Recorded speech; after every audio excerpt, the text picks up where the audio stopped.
காந்தாரிக்கு ஒரு கோபம். அவளுக்கு உள்ளுக்குள்ள என்னன்னா, பெத்தது 100, 100 அசடுன்னு வச்சுக்கோ. ஆனா என்ன இருந்தாலும் ஒரு தாயின் மனம் இல்லையா? அவளுக்கு என்ன தெரிஞ்சு கொடுத்துனா, பீமன் ஒருவனே துரியோதனாதிகள் 100 பேரையும் கொன்னு தீர்த்துட்டான். வேற யாரும் இல்ல, வெறும் பீமன்.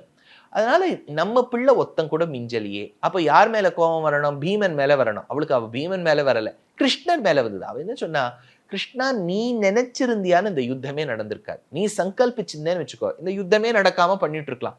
அது என்னவோ உனக்கு உள்ளுக்குள்ள என் குழந்தைகளை கண்டா பிடிக்கல. எப்போது என்னுடைய அத்தனை குழந்தைகளின் மரணத்துக்கும் நீ ஒரு விதத்தில் காரணமானாயோ, உன்னுடைய சந்ததியினர், உன்னுடைய குலத்தை சேர்ந்தவர்கள், யாதவ குலம்னு பேர், அந்த யாதவ குலத்தை சார்ந்தவர்கள் யாருமே உயிரோட இருக்க மாட்டா அப்படின்னு சொல்லி அவருக்கு இது. அதனால யாதவாள் அவள்லாம் ஒத்தருக்கொத்தர் அடிச்சுட்டு அதுல நிறைய துர்குணங்கள்லாம் ஏற்பட்டு கொடுத்து, ரொம்ப குடிப்பழக்கம் வந்து விட்டது. குடிப்பழக்கம் வந்து கொடுத்தனாலே மதி கொஞ்சம் கலங்கி போகும் இல்லையா? பொதுவாகவே நம்ம ரோட்ல ரொம்ப ஒருத்தர் பட்ட பகல்ல குடிச்சிருந்தாருன்னு வச்சுக்கோ, ஃபர்ஸ்ட் மென்டல் இம்பேலன்ஸ் வந்துடும். அதனால தான் அதை வச்சு வண்டி ஓட்டாதீங்கன்னு இந்த டிராஃபிக் போலீஸ்லாம் சொல்றான். Nehru Group of Institutions, promoters of PK Das, deemed to be university.